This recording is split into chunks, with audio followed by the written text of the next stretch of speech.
Sweetheart, wrong door. The flight attendant's voice dripped honey, poison too. Blocked the cockpit like they were trying to sneak into a movie. Two black girls, pilot's uniforms swallowed them whole. Barely 16. This isn't dress up, find your seats. Gabriella, bless her heart, stayed calm. We are the pilots. The attendant snorted. Passengers started filming. But what she didn't know, what nobody knew, was whose jet this really was. A $30 million bird about to deliver a lesson. Injustice hung thick, but under it all, Gabriella's quiet dignity. They have no idea how that quiet strength is about to turn this whole damn situation upside down. And maybe, just maybe, break open a little bit of kindness somewhere it's not expected. The younger twin stayed calm, her voice steady. We're your pilots for this charter flight. That's when the flight attendant's laugh got sharper, crueler. Pilots, you two look like you should be asking for selfies, not flying a $30 million aircraft. Passengers were watching. Some were already recording on their phones. The older twins stepped forward, trying one more time. Ma'am, we have our credentials. But she cut her off. I'm calling security. This has gone far enough. What this flight attendant didn't know was that the jet she was standing on belonged to their father. And in just a few minutes, her whole world was about to come crashing down. But to understand how we got here, we need to go back 2 hours earlier. Welcome back to Black and Bruised Stories. If you're new here, you've just joined a community dedicated to truth, justice, and survival. Show some love by clicking the like and subscribe button. Before we dive deeper into this story, drop a comment where you are watching from and what time it is for you right now. Isabella and Gabriella Bennett woke up that morning with butterflies in their stomachs. Identical twins, 16 years old. And today was the day they'd been dreaming about since they were little girls. Their first real charter flight, not a training session, not a simulation, a real flight with real passengers in a real luxury jet. They stood in front of the mirror in their modest but warm family home, both wearing matching Aviation Academy hoodies, their eyes bright with excitement that only comes when dreams are about to become reality. Gabriella, the slightly more outspoken of the two, couldn't contain herself. Isabella, can you believe we're actually doing this? Our first real charter. Isabella, more reserved, more thoughtful, smiled back at her sister. Mom would be so proud, she said softly. And just like that, the excitement mixed with something else, something bittersweet, because their mother wasn't there to see this day. Their mother, Elena Bennett, a beautiful Latino woman with eyes that sparkled when she talked about the sky, had passed away 2 years ago when the twins were just 14. Breast cancer had taken her, but her dreams for her daughters lived on. The twins could still remember being little girls curled up on either side of their mother as she read them stories about Amelia Earhart, about Bessie Coleman, about all the women who'd broken barriers in aviation. Elena would point to the pictures in those books and say, "That's going to be you two one day, my baby girls touching the clouds." They remembered another moment too, clear as day. They were 12 years old at their very first flight lesson. Their mother had stood on the tarmac, hands clasped together, tears streaming down her face as she watched them climb into that small training plane. When they'd landed, she'd hugged them so tight they could barely breathe. "You were born to fly," she'd whispered. Now at 16, they were the youngest certified pilots in their entire state. They'd logged over 800 flight hours each. They'd passed every test, every certification, every challenge thrown at them. And they'd done it while grieving their mother, while supporting their father, while proving to themselves and the world that age was just a number when it came to skill and dedication. Their father, James Bennett, stood in the doorway of their bedroom, watching his daughters get ready. He was a distinguished black man in his late 40s, with quiet strength radiating from every part of him. His eyes held pride, but also worry. He knew what the world could be like for his daughters. He knew the challenges they'd face. "Your mother always said you two would touch the cloud," he said, his voice thick with emotion. Both girls rushed to him, wrapping him in a tight hug. "We're doing this for her, Dad," Gabriella said. "For her and for us," Isabella added. What the twins didn't know was that their father was carrying a secret, a big one. James Bennett wasn't just a proud father watching his daughters chase their dreams. He was James Bennett, CEO and owner of Bennett Aviation Group, one of the largest private aviation companies in the country. He owned multiple charter services, aircraft maintenance facilities, and flight schools. He'd built an empire, but he'd kept it hidden from his daughters because he wanted them to earn their wings on their own merit. He didn't want anyone giving them opportunities because of his name. He wanted the world to respect them for who they were, not whose daughters they were. James had built everything from nothing. He'd started as a mechanic in the Air Force, worked his way up to becoming a military pilot, and after his service, he'd taken every dollar he'd saved and invested it wisely. Real estate, then aviation, then more aviation. His daughters knew he worked as a consultant in the aviation industry. They had no idea he owned it. As he drove them to the private terminal that morning, his hands gripped the steering wheel a little tighter than usual.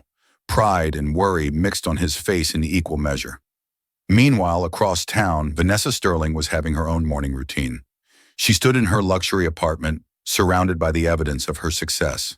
The walls were covered with photographs of her, with celebrities, politicians, even royalty. 20 years in private aviation had given her access to a world most people only dreamed about. She looked at herself in the mirror and recited her morning affirmations. Excellence, standards, prestige. These weren't just words to Vanessa, they were her identity. She prided herself on protecting the brand of luxury aviation. She saw herself as a guardian, a gatekeeper of quality. But Vanessa's story was more complicated than it appeared. She hadn't been born into luxury. She'd worked her way up from commercial economy flights where she'd faced her own share of discrimination as a woman trying to make it in a male-dominated industry. She'd fought hard for every promotion, every opportunity, every step up the ladder. And somewhere along the way, all that fighting had hardened her. Success had made her forget what it felt like to be doubted. It had made her into the very thing she'd once fought against. Someone who gate-kept others instead of lifting them up. That morning she sat in a coffee shop with a colleague, and her bias showed itself in subtle ways. These charter companies are hiring anyone now, she said, shaking her head. Standards are slipping. Her colleague looked at her confused. What do you mean? Vanessa's lips pressed into a thin line. You know exactly what I mean. Image matters in this business. Our clients have expectations. She checked the passenger manifest for today's flight. High-profile tech executives flying to Aspen. She needed everything to be perfect. The pilot's name caught her eye. Captain I. Bennett. First Officer G. Bennett. She smiled to herself. The professionals. She assumed they were the white male pilots she'd met last month with similar names. She didn't check further. She didn't think she needed to. And that assumption, that comfortable bias, was about to lead to one of the biggest mistakes of her career. When Isabella and Gabriella arrived at the private hangar, they were all business. Their uniforms were perfect, pressed crisp, their hair pulled back professionally. The ground crew greeted them with warm smiles. Morning, captains.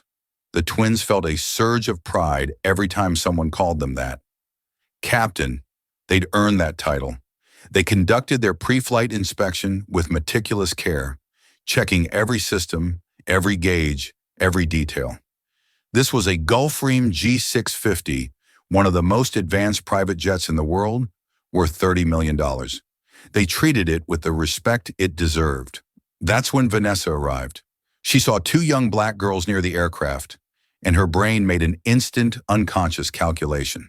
They couldn't be the pilots. They must be passengers, maybe interns, maybe someone's daughters waiting to board. She approached with what she thought was a friendly smile, but there was condescension dripping from every word. Sweethearts, passenger boarding is in 20 minutes. You'll need to wait in the lounge. Gabriella turned to her professional and clear. We're not passengers. We're Captain Gabriella Bennett and First Officer Isabella Bennett. Vanessa's smile froze on her face. You could see the confusion, the disbelief, the refusal to accept what she was hearing. I'm sorry, what? Isabella pulled out their credentials, their FAA licenses, their flight certifications, every document proving they were exactly who they said they were. Vanessa took them like she was handling forgeries, examining every detail like she was searching for proof this was all fake. Her tone shifted from sweet to sharp in seconds. This must be a mistake. There's no way, she caught herself, realizing how that sounded, and tried to rephrase. You both look so young. We're 16, Gabriella said calmly. Youngest commercially certified pilots in the state. Vanessa's disbelief was written all over her face. 16, flying a Gulf ream. Isabella's voice remained steady, professional. We've logged over 800 flight hours each, ma'am. We've passed every certification required by the FAA, and then some. But Vanessa was already shaking her head, already pulling out her phone. I need to verify this with operations, she said, walking away, her voice tense with barely concealed panic. She called Richard Cole, the operations manager, and her words came out in a rush. Richard, there are 2 teenage girls here claiming to be our pilots. On the other end of the line, Richard sounded confused. The Bennett twins? Yes, they're scheduled for flight 847. Vanessa's voice rose. You can't be serious. They're children. Richard's patience was clearly wearing thin. They're fully certified, Vanessa. Exceptional pilots, actually. Youngest in the program. Vanessa wasn't having it. This is a liability nightmare. Our clients expect Richard cut her off. Our clients expect safe, professional flights. The Bennett deliver both. Is there an actual problem, or are you just uncomfortable? Vanessa hung up, her face flushed with frustration and embarrassment. She'd been overruled, but that didn't mean she was backing down. The passengers began arriving, and Vanessa immediately shifted into charm mode. 3 wealthy tech executives, David Hutchinson, a Silicon Valley billionaire, his wife Caroline, and his business partner Marcus Chin. But even as she smiled and greeted them with practiced warmth, she kept glancing nervously at the twins. Her passive-aggressive comments started almost immediately. Well, this will certainly be an interesting flight. Caroline noticed the young pilots and her face lit up with genuine admiration. Oh my goodness, they're so young. How inspiring. Vanessa's smile was forced now, tight at the edges. Just very unexpected. David approached the twins directly, his hand extended. You 2 are the pilots. That's incredible. Gabriella shook his hand with confidence. We're honored to fly you today, sir. But Vanessa couldn't help herself. She interjected, her voice sweet, but her words cutting. I'm sure they'll do their best. It's still quite early in their careers. Isabella's jaw tightened, but she remained professional. She'd been taught by her father that professionalism was armor. Let the work speak for itself. Once the passengers were boarded and settled, the twins headed to the cockpit to begin their pre-flight procedures. But Vanessa followed them. She positioned herself right in the cockpit doorway, blocking their path. I need to observe your pre-flight procedures, she announced. For safety. Gabriella looked at her, confusion mixing with frustration. Ma'am, that's not standard protocol for charter flights. Vanessa's voice was ice. It is when I say it is. This is my cabin. She stood there in the doorway, scrutinizing their every move, and then she started asking questions. Condescending questions that any first-year flight student could answer. Do you know what this switch does? What about this gauge? How about this indicator? Isabella answered each question perfectly, her voice strained but controlled. But Vanessa dismissed every correct answer with 2 words. Lucky guesses. Gabriella's patience was starting to crack. Ma'am, we really need to focus on our checklist. Vanessa's response was sharp and demeaning. Don't take that tone with me, young lady. The power dynamic was crystal clear. Vanessa wasn't treating them like pilots. She was treating them like children playing pretend. And then she did something that would haunt her. She walked back into the cabin, picked up the intercom, and made an announcement loud enough for everyone to hear, including the pilots. Ladies and gentlemen, please note we have very unique pilots today. I'll be monitoring the flight closely for your safety. The passengers exchanged confused glances. David leaned over to his wife. That was odd. In the cockpit, the twins heard every word. They exchanged pained looks, the humiliation visible on their young faces despite their best efforts to hide it. Isabella whispered to her sister, her voice shaking slightly. Just breathe. We know what we're doing. Gabriella's eyes glistened with unshed tears, but she nodded. They completed their pre-flight checklist, requested taxi clearance, and prepared to show everyone exactly what they were capable of. Vanessa finally left the cockpit, but she positioned herself where she could watch them through the door window. Even the ground crew had noticed the tension. One mechanic caught Isabella's eye through the window and shook his head sympathetically as if to say, I see what's happening, and it's wrong. If you're feeling frustrated right now, If you're rooting for these young women and wondering how this is going to end, make sure you hit that subscribe button. This story is about to take turns you won't believe.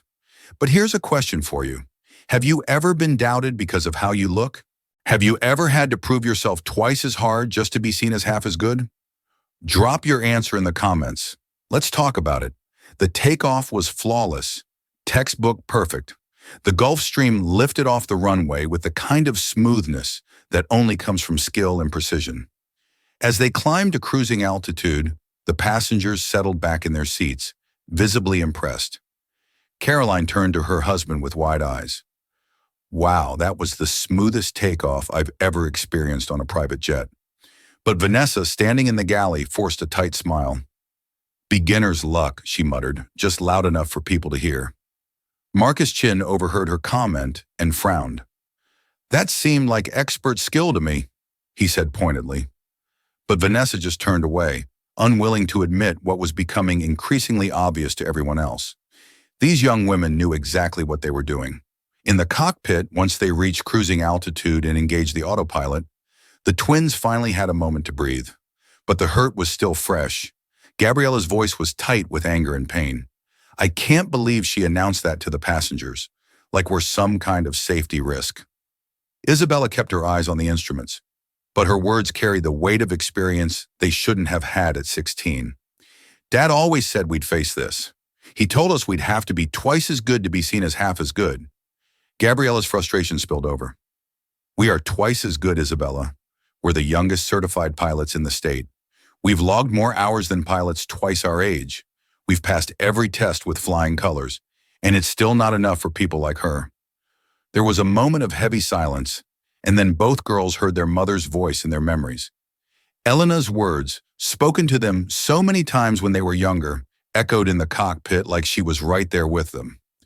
Baby girls, the world will doubt you. Your job is to prove them wrong every single day.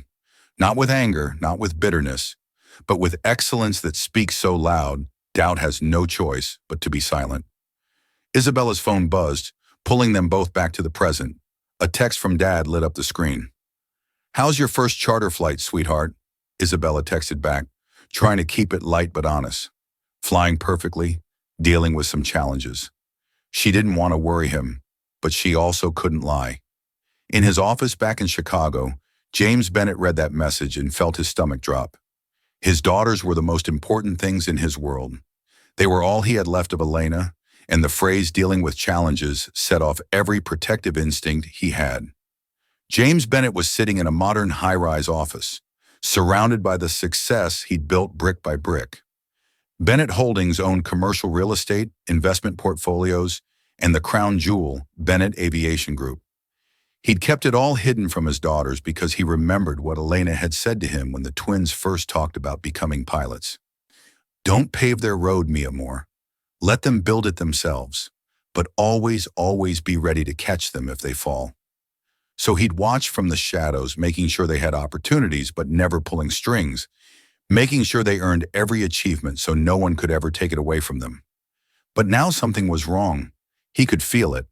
He immediately called Patricia Morrison, the president of the charter division. Patricia answered on the second ring, her voice professional and warm. James, good to hear from you. James didn't waste time with pleasantries. Patricia, my daughters are on flight 847 today. Isabella just texted me that they're dealing with challenges. Can you check if there have been any issues? Patricia pulled up the live flight data on her computer. Everything shows normal from a technical standpoint. The flight path is perfect, all systems green. James pressed harder. Can you access the cabin audio? I need to know they're okay. Patricia hesitated. James, that's typically only for investigations. But James's voice carried a quiet authority that left no room for argument. Patricia, I own this company. Please. There was a pause, and then Patricia pulled the recordings. She started listening, and as the audio played, her expression changed from neutral to horrified. She heard Vanessa's condescension at the hangar. She heard the phone call where Vanessa called the twins, teenage girls claiming to be pilots. She heard the inappropriate questioning in the cockpit. And then she heard the public announcement over the intercom, the one where Vanessa essentially told the passengers not to trust their pilots. When the recording ended, Patricia's voice was filled with professional fury. James, I am so sorry. This is completely unacceptable. James's voice was controlled, but there was something dangerous underneath it. What's the flight attendant's name? Patricia checked the crew manifest. Vanessa Sterling. She's been with us for years. Senior crew. James was already standing, already grabbing his jacket. Not anymore. Where are they landing? Patricia looked at the flight plan. Aspen-Pitkin County Airport about 90 minutes from now. James was already heading for the door. I'll meet them there personally. As he strode out of his office, his assistant scrambling to keep up, James' mind went back to a moment he tried not to think about too often. Elena on her deathbed, her beautiful face gaunt from the cancer, but her eyes still fierce with love for her family. She'd gripped his hand with what little strength she had left and made him promise, "Protect our girls, James, but also let them fly free. Don't let the world clip their wings, but don't cage them trying to keep them safe either. It's a hard balance, but you'll find it. I trust you." He'd promised her. I promise more, always. Now he was about to keep that promise. Back on the flight, minor turbulence hit. It was completely normal, the kind of atmospheric disturbance that happens on nearly every flight. The twins adjusted their altitude smoothly, following standard procedures without even thinking about it. It was second nature to them. Isabella's hands moved over the controls with practiced ease. Minor turbulence adjusting to flight level 410, she said calmly to Gabriella. But before they could even complete the adjustment, Vanessa's voice came through the intercom sharp with barely concealed panic. Pilots report. What's happening? Isabella pressed the button, her voice professional and steady. Minor turbulence, ma'am. Already corrected. Everything is stable. But Vanessa wasn't satisfied. She turned to the passengers, her voice loud enough to carry into the cockpit through the thin walls. Don't worry, everyone. I'm monitoring the situation closely. It was a statement designed to undermine the pilots, to suggest that they needed supervision, that they couldn't be trusted. And Caroline had had enough. She stood up from her seat, her voice clear and firm. Excuse me, is there actually a problem with this flight? Vanessa turned to her, trying to maintain her composure, just being cautious. They're very inexperienced. David stood up too, his Silicon Valley executive presence commanding the cabin. They seem perfectly competent to me. What's really going on here? Vanessa's defenses went up immediately. I have 20 years in this industry, but Marcus interrupted her, his voice sharp with barely contained anger. And they have the certifications to be in that cockpit. Do you? The tension in the cabin exploded. Vanessa's face flushed red. How dare you question my judgment? Caroline stepped closer, her voice like steel. We're questioning your behavior. You've been undermining those pilots since we boarded. We're not blind and we're not stupid. David pulled out his phone and started recording. I'm documenting this because what I'm seeing feels a lot like discrimination, and I want a record of it. Vanessa's panic was visible now. You're misunderstanding the situation. I'm just ensuring passenger safety. Marcus shook his head, disgusted. By publicly doubting qualified pilots? By making announcements suggesting they're not capable based on what exactly? What specific safety concerns do you have? And that was the question Vanessa couldn't answer because there was no safety concern. There was no legitimate reason for her behavior. The only reason was bias, prejudice, assumptions based on nothing but the age and race of two young women who had done absolutely nothing wrong. Vanessa opened her mouth, closed it, opened it again. No words came. She retreated to the galley, her face flushed with anger and embarrassment, her hands shaking. In the cockpit, the twins had heard every word of the confrontation through the thin walls. Gabriella's eyes filled with tears, but they were different tears now. Not tears of hurt, but tears of relief, of vindication, of gratitude. Isabella, she whispered, her voice breaking, people are defending us. Strangers are standing up for us. Isabella grabbed her sister's hand, squeezing it tight. I know, but we can't lose focus now. We land this plane perfectly. That's our answer. That's how we prove we belong here. Gabriella nodded, wiping her eyes, taking a deep breath, and refocusing on the instruments in front of her. The approach to Aspen was one of the most challenging in the country. It's a mountain airport with high elevation, unpredictable winds, and terrain that requires precision and skill. This wasn't the place for beginners. This was where experienced pilots proved their worth. The twins began their descent, communicating with air traffic control in calm, professional voices. Aspen approach, Flight 847, descending to 13,000. The controller's voice came back. Flight 847, you're cleared for the visual approach to runway 33, winds 280 at 15, gusting to 22. It was challenging conditions, but nothing they couldn't handle. Isabella flew the approach with absolute precision, every adjustment smooth and calculated. Gabriella called out altitudes, speeds, checkpoints. They worked together like they'd been doing this for decades, not months.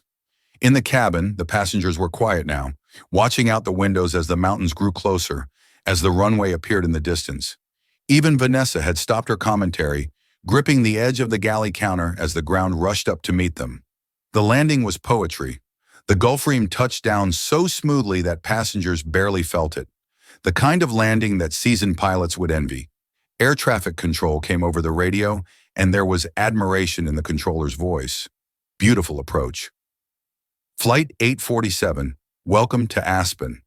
The moment the wheels touched the ground, the passengers burst into spontaneous applause. David was on his feet clapping enthusiastically. That was masterful. Absolutely masterful. Caroline was wiping tears from her eyes. I've flown hundreds of times, and that's one of the best landings I've ever experienced. Marcus was shaking his head in amazement. Incredible. Just incredible. Vanessa stood silent, her arms crossed, her face pale. She knew something was very, very wrong. As the aircraft taxied to the private terminal, Gabriella noticed something unusual. Isabella, there's a reception committee. Isabella's stomach dropped as she saw what her sister was seeing. Patricia Morrison, the president of the charter division, standing with security personnel and operations staff, and a black helicopter was landing nearby. That's not normal, Isabella said quietly. Something's happening. They completed their shutdown procedures with the same professionalism they'd shown throughout the entire flight. Every switch, every system secured and documented. When they finally opened the cockpit door and stepped into the cabin, the passengers surrounded them immediately. Caroline pulled both girls into a hug. You were amazing, truly amazing. David shook their hands, his grip firm and respectful. I've flown with some of the best pilots in the world, and you two are right up there with them. Marcus handed them his business card. If you ever need anything, and I mean anything, you call me. What you did today was extraordinary. But even as the twins accepted the praise, they could see through the windows that something serious was about to happen. Vanessa was standing apart from everyone, and for the first time, she looked genuinely frightened. Have you ever stood up for someone being treated unfairly? Have you ever witnessed discrimination and had to choose whether to speak up or stay silent? Those passengers chose to speak up, and their actions are about to change everything. If this story is hitting you in the heart, hit that like button and subscribe. We're just getting to the most powerful part. And here's my question for you. What would you have done if you were a passenger on that flight? Would you have spoken up or would you have stayed quiet? Tell me in the comments. Patricia Morrison boarded the aircraft, and her presence immediately commanded attention. She was a woman in her 50s, sharply dressed with the kind of authority that came from years of running major operations.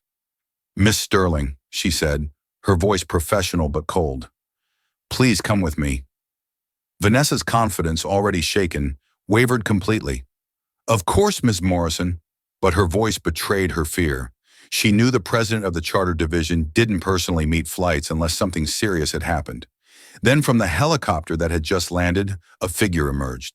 James Bennett stepped onto the tarmac in a tailored suit, and there was quiet power radiating from every part of him. The twins saw him through the aircraft windows, and their faces showed pure shock and confusion. Dad! Gabriella's voice was high with disbelief. What is he doing here? Isabella's mind was racing, trying to piece together what was happening, why their father was at the airport, why he'd arrived in a helicopter, why the president of the company was here. Vanessa had moved to the doorway of the aircraft, and she overheard Gabriella's exclamation. "Dad," she whispered, and the color drained from her face like someone had opened a tap. James walked directly to the aircraft, directly to his daughters, and pulled them both into his arms. "Are my girls okay?" he asked, and there was such love and such barely controlled fury in his voice that everyone around them could feel it. Isabella was still confused. "We're fine, but Dad, why are you here? What's going on?" Patricia stepped forward, and when she spoke, her words landed like bombs. "Mr. Bennett is the owner of Bennett Aviation Group. He's the majority stakeholder in this entire company." The twins' mouths fell open in perfect synchronization. "What?" they said in unison. James looked at his daughters, and there was apology in his eyes. "I wanted to tell you differently. I wanted you to discover it when you were ready. But I heard what happened on this flight, and I had to be here." He turned to Vanessa, and his voice dropped to that quiet steel that's somehow more terrifying than shouting. "You doubted my daughters. I want to know why." Vanessa was stammering now, all her earlier confidence completely gone. "Mr. Bennett, I was just being thorough. They're so young, and I thought James cut her off. They're certified. They're qualified. They're exceptional. What else matters?" Vanessa tried again. Desperate now. "I have 20 years of experience in this industry. I know what clients expect." That's when David Hutchinson stepped forward, his billionaire executive presence backing up the twins. "We expected professional pilots, and that's exactly what we got. Exceptional pilots who executed a perfect flight until you tried to undermine them at every turn," Caroline added, her voice sharp with anger. "You made us uncomfortable, Miss Sterling, not them." "You?" Patricia pulled out a tablet and queued up audio recordings.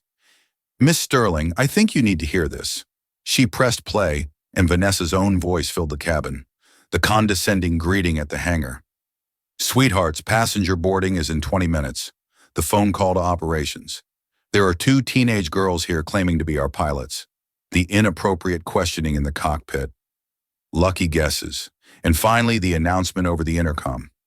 We have very unique pilots today. I'll be monitoring the flight closely for your safety." With each recording, Vanessa's face grew paler. Hearing herself, hearing the tone, hearing the implications of her words played back in front of everyone, she realized how it sounded, how it looked, what she'd done. I didn't mean it like that," she whispered. "I was just—" But the words died in her throat because there was no good way to finish that sentence. James's voice was quiet, but it carried through the cabin like thunder. "You were just what, Miss Sterling? Protecting standards or protecting prejudice?" Vanessa looked at him, then at the twins, then at Patricia, then at the passengers who were all staring at her with varying degrees of disgust and disappointment. "I didn't know they were your daughters," she said desperately to James. And that's when James's composure cracked just slightly, just enough to let the anger show through. "That shouldn't matter. They earned their wings just like every other pilot. They passed every test. They met every standard. They flew a perfect flight. Your behavior wasn't about their qualifications. Be honest about what it was really about." The silence that followed was deafening. Vanessa opened her mouth, closed it, and finally the truth came out in a broken whisper. "They didn't look like what I expected pilots to look like." There was the admission, the bias laid bare. James nodded slowly. "Thank you for your honesty, but honesty doesn't undo harm." He turned to Patricia. "What's the company policy on discrimination?" Patricia's voice was firm and clear. "Zero tolerance. Any crew member found to have engaged in discriminatory behavior faces immediate termination." Vanessa's world shattered in that moment. "Please," she begged, and there were real tears. "Now this is my career. This is my life. 20 years I've given to this industry." Patricia's expression didn't soften. "And in those 20 years, you should have learned better. Those young women's careers and dreams matter too. You tried to destroy them based on nothing but prejudice," James added, his voice carrying the weight of a father's love and a father's fury. "My daughters will face real obstacles in this industry.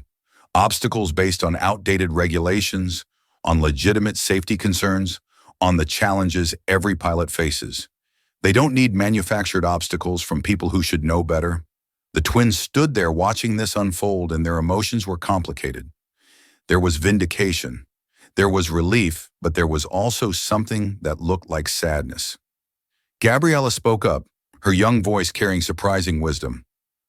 "We didn't want anyone fired. We just wanted to fly." Isabella nodded. "We just wanted to be treated like pilots." Patricia looked at them with respect and understanding. "I know you didn't want this, but this isn't about revenge. This is about safety and standards. Biased crew members are safety hazards. What if Miss Sterling's doubts had caused her to distract you during a critical moment? What if her prejudice had escalated into something that actually endangered the flight?" James put his hands on his daughter's shoulders. "Sometimes justice feels uncomfortable even when it's right. Your mother taught me that." At the mention of their mother, both girls' eyes filled with tears. James continued, his voice gentle now, speaking to his daughters, but loud enough for everyone to hear. "Elena always said that when you see injustice, you have a choice. You can look away and let it continue, or you can stand up and demand better, even when it's hard, especially when it's hard." Security escorted Vanessa off the aircraft. She was crying her career over her reputation destroyed. And while there was no joy in watching her leave, there was a sense that something necessary had happened. Something that needed to happen not just for the twins, but for every pilot who would come after them. Richard Cole, the operations manager who defended the twins earlier, approached them with an apology in his eyes. "I should have caught this sooner. I should have been monitoring the situation more closely." Patricia shook her head. "We all should have. This is a systemic issue, and we're going to address it." Then James told his daughter something that made them see him in a completely new light. "I need to be fully honest with you both. I own 40% of Apex Aviation, which includes this charter service. I invested 2 years ago, right after your mother passed. I never told you because I wanted you to build your careers independently. I didn't want anyone giving you opportunities because of my name. I wanted you to earn every achievement so that no one ever could take it away from you or claim you didn't deserve it." The twins were processing this, their minds reeling. Michael spoke first. "You've been watching over us this whole time." James's eyes were bright with unshed tears.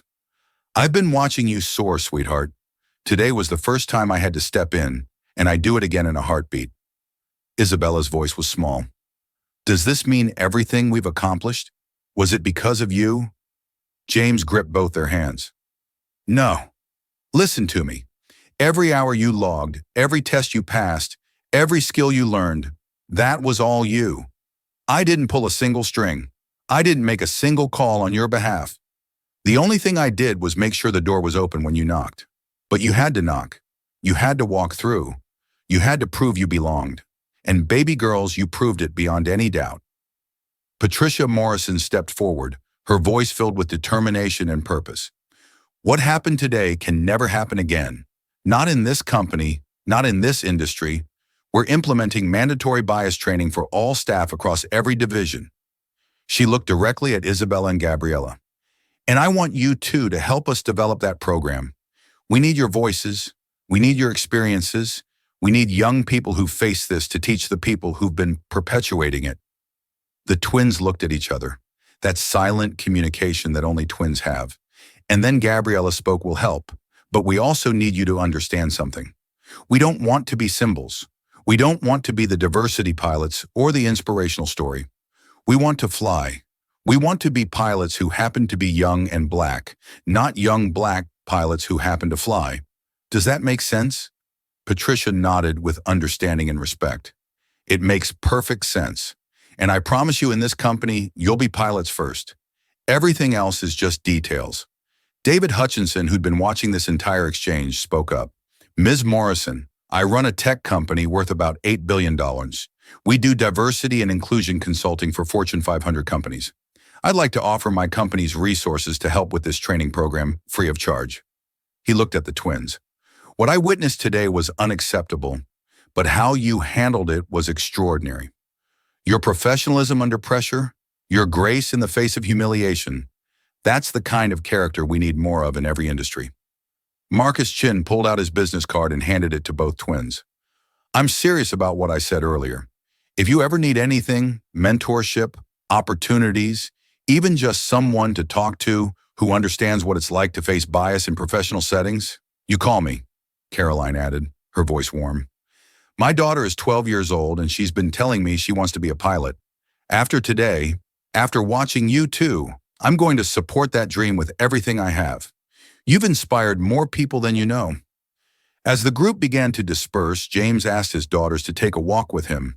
They left the terminal and walked out onto the tarmac, the Colorado mountains rising majestically in the background, the late afternoon sun painting everything gold. For a long moment, none of them spoke. They just walked, father and daughters, processing everything that had happened. Finally, James broke the silence. I'm sorry I kept the truth from you about owning the company, about having the power to protect you. Your mother and I talked about it before she passed, and she was very clear about what she wanted. He paused, his voice thick with emotion. She said, don't pave their road, mi amor. Let them build it themselves, but always, always be ready to catch them if they fall. So I watched you struggle through flight school. I watched you face doubters and skeptics. I watched you prove yourself again and again. And every time I wanted to step in to make it easier, I heard Elena's voice reminding me that easy victories don't build character, that you needed to earn your place so you'd always know you deserved it. Isabella's eyes were filled with tears. Dad, did you buy into the aviation company because of us? James was quiet for a moment, honest, wrestling with emotion. Paris, after your mother died, I needed to feel like I was doing something. I couldn't save her, but I could try to build a better industry for you too. I started funding scholarships for minority students in aviation. Quietly, anonymously, I bought stakes in companies that I thought had potential to change the culture. I couldn't protect you from everything, and Elena wouldn't have wanted me to, but I could try to build a world where you'd have a fighting chance. Gabriella reached out and took her father's hand. We didn't need you to protect us from everything, Dad. We just needed to know you had our backs, and today you showed us you do. James pulled both his daughters into a tight embrace, and for a moment all three of them just stood there holding each other, feeling the presence of the woman they all missed desperately. Your mother always said you two would change the world, James whispered. Today, I think you started to prove her right. The walk back to the terminal was quieter, but it was a peaceful quiet now. The storm had passed. Justice had been served, and the Bennett family was whole. Secrets revealed. Trust deepened. As they approached the building, Isabella asked the question that had been on her mind. Dad, what happens to Vanessa now? James considered his answer carefully. She'll have to live with what she did. She lost her career, her reputation. That's a heavy price, but it's also a necessary one. Not for revenge, but because the industry needs to know that behavior like that has consequences. Real consequences, Gabriella added thoughtfully. I almost feel bad for her. Almost, Isabella nodded. Me too. But then I think about what she tried to do to us. She tried to humiliate us in front of passengers. She tried to make them doubt our abilities. If those passengers hadn't stood up for us, if Dad hadn't stepped in, what would have happened? Would we have just had to accept it? Would it have gone on our record somehow? Would it have affected future opportunities? James stopped walking and looked at his daughters seriously. That's exactly why consequences matter. Because for every one of you who has a father who can step in, there are 100 young pilots who don't. For every situation that gets addressed, there are 1,000 that don't. The only way to change a system is to make it clear that the old way of doing things won't be tolerated anymore. That evening, the three of them had dinner at a quiet restaurant in Aspen. Just the Bennett. No business associates, no cameras, no spectators. James ordered his daughter's favorite meals, and they talked about everything except what had happened. They talked about Elena, sharing favorite memories. They talked about the twins' dreams for the future. They talked about silly things like Gabriella's terrible habit of leaving her flight bag unpacked and Isabella's obsession with organizing her charts in perfect order. They laughed together, really laughed in a way they hadn't since Elena died. As dessert arrived, James raised his glass of water in a toast. To your mother, who told two little girls they could touch the clouds and gave them the courage to believe it. And to you, too, who proved her right. The twins raised their glasses. To Mom, they said together. There was a moment of comfortable silence, and then James added, You know what happens next, don't you? The twins looked at him curiously. What do you mean? James smiled. David recorded what happened. This is going to get out. The story is going to spread. You're going to become famous for something other than just being young pilots. Gabriella groaned. I don't want to be famous. I just want to fly. James nodded. I know, sweetheart, but sometimes our actions have consequences beyond what we intend. The question is, what are you going to do with that platform if it comes? Isabella thought about it, her face serious. If people want to listen to our story, maybe we can use it to encourage other young people who don't look like the traditional image of a pilot. Maybe we can show them it's possible. Gabriella added, maybe we can make sure what happened to us doesn't happen to the next young pilot who doesn't fit someone's narrow expectations. James looked at his daughters with such profound pride that his eyes shimmered with tears. Your mother would be so incredibly proud of who you've become, not just as pilots, but as human beings. You faced injustice with dignity. You stood your ground without losing your professionalism. You showed grace even when you had every right to be angry. That's strength. Real strength. The next morning, just as James had predicted, David's video started going viral. He'd posted it on social media with the caption, "Flight attendant tried to humiliate teenage pilots based on their age and race. Turns out their father owned the company. This is what bias looks like, and this is what consequences should look like." Within hours, the video had millions of views. News outlets picked up the story. The hashtag #Bennett Twins started trending. Messages flooded in from around the world. Young girls of color wrote, "You inspired me to pursue my dream of becoming a pilot."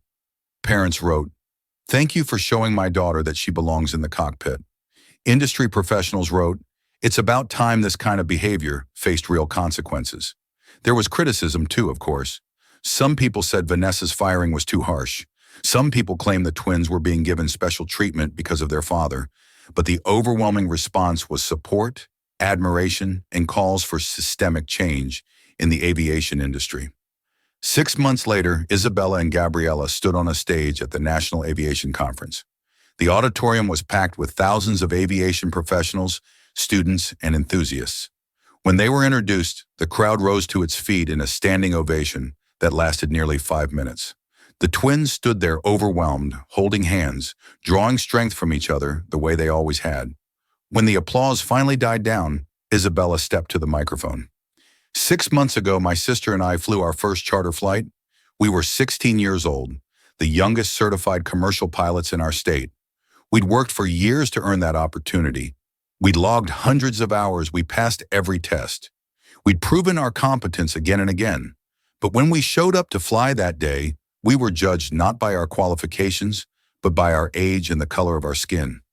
The audience was silent, hanging on every word. Gabriella took over, her voice strong and clear. What happened to us wasn't unique. It happens every day to people who don't look like what others expect professionals to look like. The only reason our story got attention is because our father had the power to demand accountability.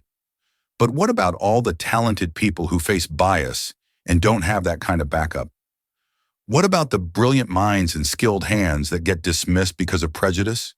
Isabella continued, that's why we're here today.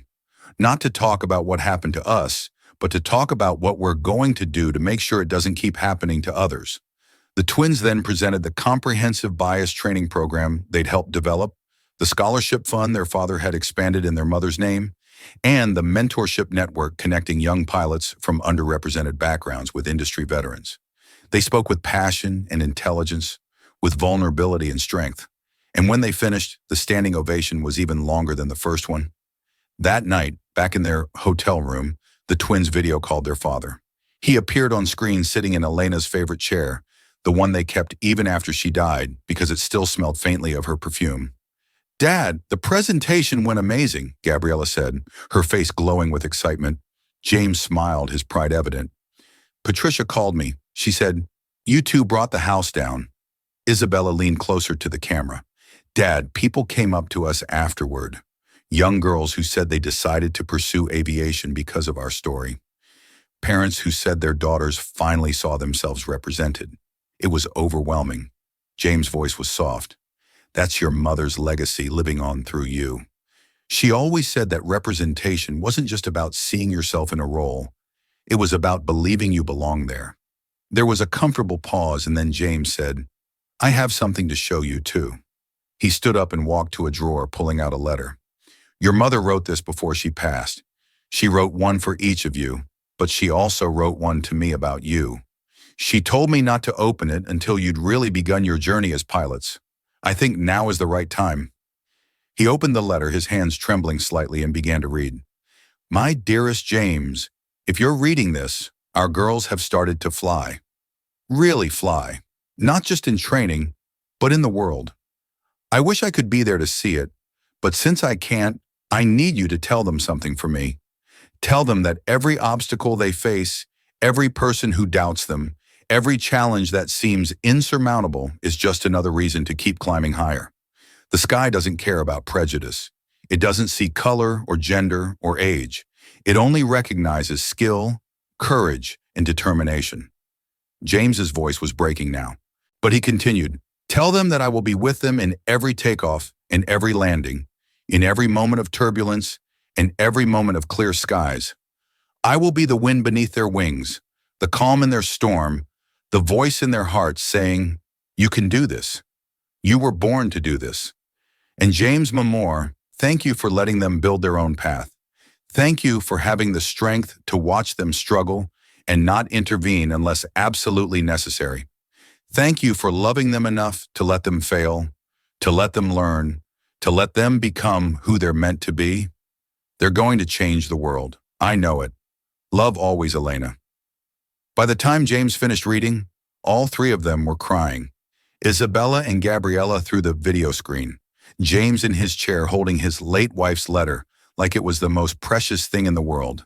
She knew, Gabriella whispered. She knew this would happen. She knew what we'd face. James nodded. Your mother understood the world better than most. She faced her own battles with bias, but she never let it make her bitter. She let it make her stronger, and she raised you to do the same. The following week, Isabella and Gabriella were back in the cockpit, flying a route from Los Angeles to Seattle. It was a routine flight, nothing special, but it felt different now. They'd been through the fire and come out stronger. As they cruised at 37,000 FT, with the Pacific Ocean stretching endlessly to their left and the coastline a beautiful ribbon to their right, Gabriella turned to her sister. Do you ever think about that day? The day with Vanessa? Isabella nodded. All the time, but not in the way you might think. What do you mean? Gabriella asked. Isabella adjusted their heading slightly before answering. I think about how easily it could have broken us. How if we'd let her words define us, if we'd internalized her doubt, we might have given up. But we didn't. We had each other. We had Dad. We had Mom's memory. We had our own knowledge of our abilities. And when it came down to it, we had passengers who chose to stand up for what was right. Gabriella smiled, and we had wings. Never forget we had wings. As they began their descent into Seattle, the sun was setting, painting the sky in impossible shades of orange, pink, and purple. The kind of sky that reminded you why people dreamed of flying in the first place. The landing was perfect, smooth as glass. As they taxied to the gate, the tower controller's voice came over the radio. Beautiful flying today, captains. Welcome to Seattle. It was a small thing, that acknowledgement, but it meant everything.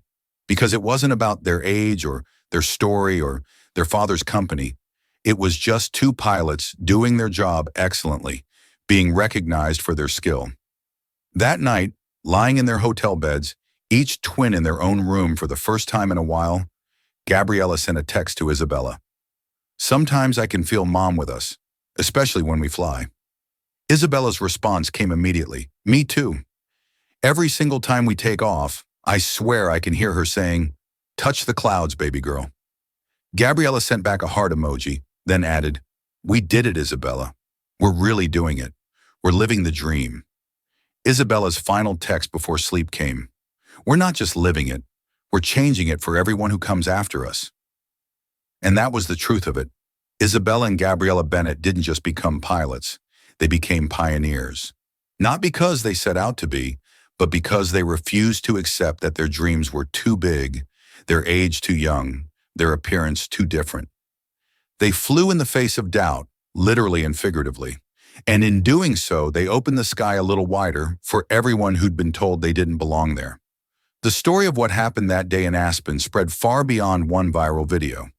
It sparked conversations in aviation schools, in corporate boardrooms, in homes where little girls looked up at the sky and wondered if it could be theirs too.